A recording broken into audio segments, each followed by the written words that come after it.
Hey, so this week we've got Solterra Senior Living opening back up, a little bit about Patriot Guard Riders, and then skunked. So let's do this.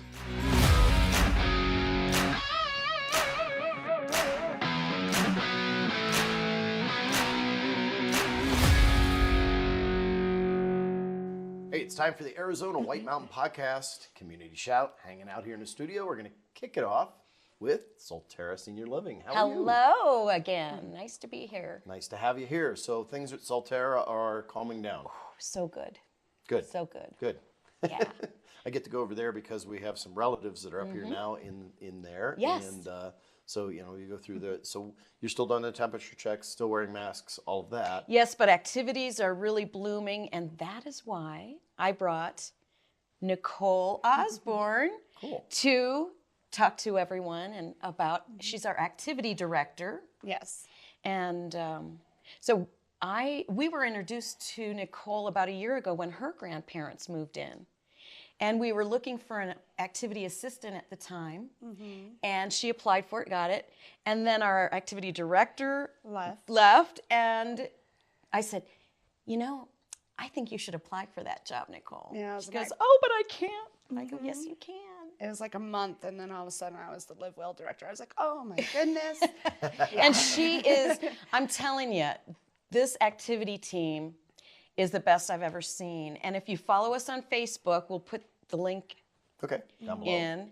And very transparent. You can see what is happening with our staff, with our residents, with their activities. And it's just amazing. So It is. So tell us about you. So I did bring notes because I'm nervous because this is my first time. So I oversee 2 activity assistants, and I coordinate the activities, including the monthly calendar that is full of activities. Wow, that's a lot of stuff. So yes, we do about 9 to 11 activities a day on the assisted living side and independent living side, and then also in our MCU department, we do about memory care. We do about 9 activities a day. So, and I have 2 activity assistants. I already said that. We also put a newsletter together, and I work with the other departments to include what they want to let the residents know monthly. If there's anything like hydration-wise, nutrition-wise. So I work with them on that. And then, hold on. Okay. there's a lot. There's a lot. My 2 activity assistants help me with running the activities, doing medical transports on Tuesdays and Thursdays. We also do shopping trips on Wednesdays to Walmart and other little shops around the White Mountains. I have one activity assistant, Isabel, who decorates the entire building for special occasions, and I sort of go, that's like her second nature. It's amazing. It is. So if you guys look on our Facebook page, you'll be able to see the pictures. I mean, I don't know where I got this girl, but she's amazing. She's not allowed to leave. Ever. And then we also do, we had a cornhole game yesterday, and I had about 6 residents playing cornhole. So it's amazing to see the residents. Ladies and gentlemen. They're getting out of the COVID stage. So we have to kind of go door to door sometimes to remind them of the activities, but they're getting better at getting involved. So How do you handle it when someone like can't hear or they can't see very well and they want to participate? So for example, we do bingo, and we have a big whiteboard, and we'll write the bingo numbers on the whiteboard for them. If they can't see or if they can't hear, we'd write it real big. Or sometimes we lose our voice by the end of the bingo from yelling. Sure.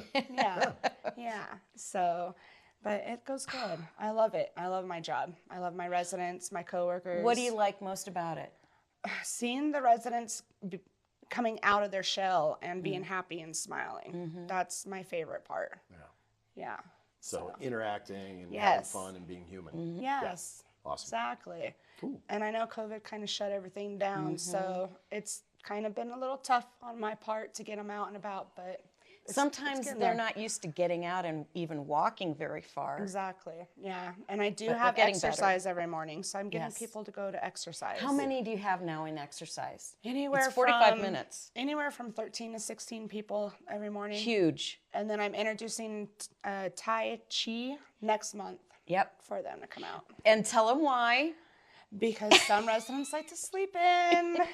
And exercise at 9:30 was too early. Sleep is important. Yes, Sleep yes. is important. It's very important. And I can't judge because Yeah, I like no. to sleep in. So, Yeah. yeah. That's a whole thing with me. Awesome. It is. So is there anything coming up? Let's see, April. So let's see. The end of this month, we have a monthly entertainment bill. Greb. Is coming, and we're also having pizza since it's the last Friday of the month. Okay. Hospice Compasses Yes, donates that. donates the pizza every Friday, the last Friday of every month for that. And then April, we've got a luau party with the local hula dancers coming. And then we also have a special guest for our Easter party. I had a phone call, and somebody local dresses up as the Easter Bunny, and she's cool. going to come in. And, Awesome. Don't tell anybody. Right. She's going to come in and hand out some That's Easter stuff. awesome. Yeah. And didn't you get a bunch of cards from some? The local Girl Scout troop donated made Valentine's Day cards for our residents. Yeah, box of them. Yeah, it was so sweet of them. And so we also had them do that for Veterans Day as well.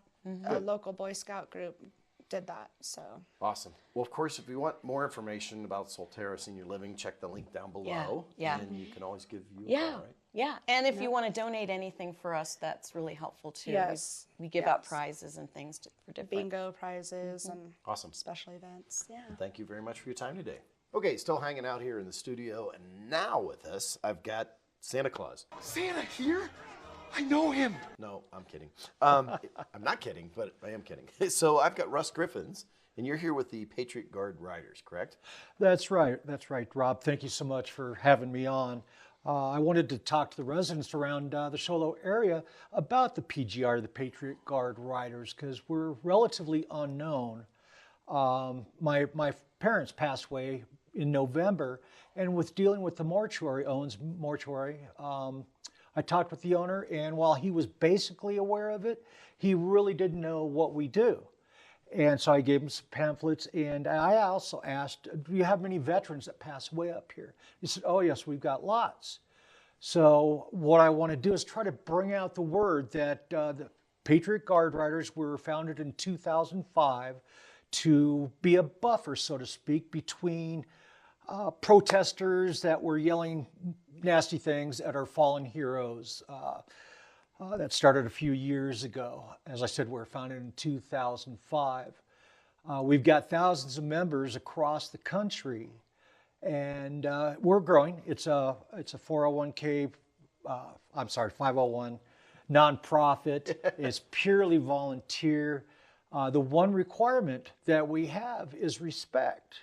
Now, we don't have monthly meetings. We don't have a uniform you have to have. It doesn't matter what religion you are. We don't talk politics. We don't talk religion. We're there for one reason only, and that's to pay respect to the fallen hero. Awesome. Now, that could be military, that could be first responders, that could be police officers. And in the bigger cities around the nation, we actually have road guards that escort the body of the fallen hero to the cemetery, and then we provide honors. Now, we don't replace the honor guard, but we're kind of an addition to. We work with the honor guards, the military honor guards. If I'm correct, you guys were out there for the Wall That Heals when they did the procession as well, correct? That's correct. Okay. I was the first bike behind the trailer, and that was quite an honor to help escort that. Awesome. And, we do that along with, escorting if we can. Up here, we're not able to escort the fallen hero. Right. The road guards in the bigger cities, they have to go through intense training. They have to modify their motorcycles with about $3,000 worth of additional equipment out of their pocket. Right. This is purely volunteer. Nobody gets paid for anything. And what happens is when one of our fallen heroes has passed, the family, all they have to do is go online to Patriot Guard Riders. Patriot Guard Riders. And there's a one-page sheet that you can sign up for request. Then we get the request through email. If you happen to be a member of the Patriot Guard Riders, you get this request in your email, It's not followed up with phone calls. And if you can attend this mission, great. If you can't, nobody's going to call you and give you a hard time. It's all volunteer. And you get quite a few requests weekly, yes? Now, nationwide, yes. Okay. We had, on the 3rd of this month, we had over 50. Wow. That's nationwide. Up here in the Solo area, we get 5 to 7 requests a year, Okay. mostly during the summer. And that's one of the things I want to try to get out to people is we're here to help honor your fallen fathers, sisters, mothers. Okay, you want people to join, so what do they need to do to join or to get a hold of you? What? They can contact myself, Russ Griffiths, at 928-242-2172. You can go to the patriotguard.com page. You can sign up there, and then I'll receive emails. You don't have to pay anything to join. You don't have to be any age. And let me run this down. So you don't have to have a motorcycle. Absolutely not. Don't have to actually, the only thing you need is respect. Okay. That's the one and only thing. And right now I'm in desperate need of a flag captain. And that could be anybody. You don't have to stand a flag line. What the flag captain does is they take care of all the flags. We supply the flags for all the people that come to the mission. They take care of the flags. They bring them to the mission along with water. And they supply those things, take them back home. Or if they don't have the room to store them, I do. There you go. I actually prefer to ride my motorcycle to these events. And until I can get a flag captain, it's in my truck. I have to go. Okay. Once again, Russ, thank you very much for your time. I appreciate it. Thank you so much. Hey, last week we had a couple cool things going on. One of them was the Cow Ranch grand opening and ribbon cutting, and you could take a look here. I'm Mandy Dyer, COO of Cow Ranch Stores. 9 years ago, nearly to the month, Cow Ranch became a member of the Show Low community. We love the largest city in the White Mountains, whose scenic views remind us of our foundation. I want to thank the community, the chamber, the mayor, city officials, and city council members for their contributions and support in making this move possible, and for their warm welcome that they've given our store manager, Rick Haas, and the Cow family over the last 9 years. We're excited for the additional space that this move provided, which will allow us to better support and serve the community that we are proudly a part of. All right. Very good. Thank you. Okay, let's talk about what's going on. You know, weather's changing. Maybe. It was supposed to be spring, and then it was wind, and then snow, and then whatever. But it's that time when critters are going to start showing back up, and we've got with us the people that handle that. Sutton Weed and Pest Control. How are you doing, Ken? I'm well, Rob. How are you? Good. So what are we talking about today? What's been happening? So I've been getting a lot of calls for skunks. I'd like to talk about skunks today. Nice. Yeah. So in the spring is when a lot of skunks start having their pups. So we don't call them babies. So that makes them more like, anthropomorphizing. So technically they're pups. Okay. And so, a skunk will have a couple pups, sometimes, up to 7 or 8, depending on, what their biology is doing. And when they have those pups in your crawl space, they need food, water, and shelter. So mom will go out getting food, and their crawl space provides really good shelter. And when those pups start to grow up, they start to experiment with things like their scent glands. And so you may find offensive odors in your crawl space. Sometimes it's the pups are getting out of hand and sometimes work on spraying. Sometimes mom is spraying a male skunk who's come in for whatever reason. And so the best way to get skunks out of your crawl space is trapping and exclusion. There you go. Yep. So the exclusion part is sealing up any way they're getting in and potential ways they can get in. Because if you get the skunks out, they have a little bit of site fidelity. They're going to want to come back. Right. So you have to trap them, take them far away into the woods so they can start life over again, have a long, happy, healthy life somewhere else bothering animals, not humans, and then seal up the house so other skunks won't come in. And skunks also leave behind, scent, not like pheromone trails like ants and some other animals do. Okay. But they can still smell a skunk has been here, and they may try extra hard to get into your home. So if it's sealed up nice and tight, they'll stay out of their crawl space forever.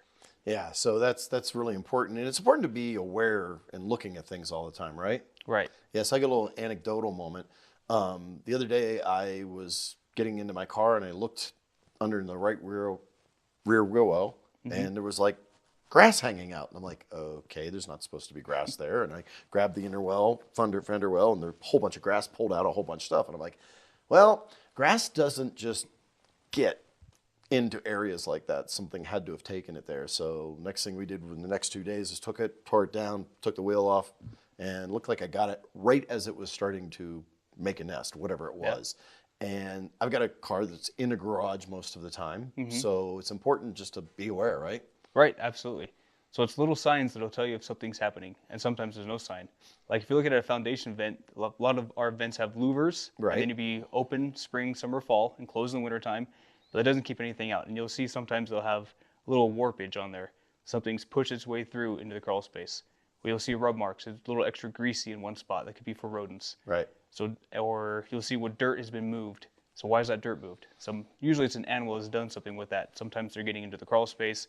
Sometimes they're going to burrow a hole under your patio or something. So looking for those little signs will help you determine if it's time to call someone, a professional, to help take care of a problem or not. And you know who we're going to tell you to call? Call Sutton Weed and Pest Control. Also coming up this weekend, remember, they've got the Birds of the White Mountains program, and they'll be at the Nature Center Saturday, March 26th at 6 p.m. So this Saturday at 6 p.m., just get a hold of them as far as tickets and all of that. Should be a really cool event. Also in the future, Pine Top Lakeside, they've got a bunch of activities. Make sure, if you are interested in cooking some chili and really putting it out there for people, get involved in the chili cook-off. We got details on the website of Pine Top Lakeside that you can check out. And of course, Easter's coming. Their event, their time hasn't been solidified yet, so make sure you check before you go out on the 16th. But you got a few more weeks before we got to worry about that. Other than that, have fun, and I'll see you around town. And if I don't, I'll catch you right here on the web.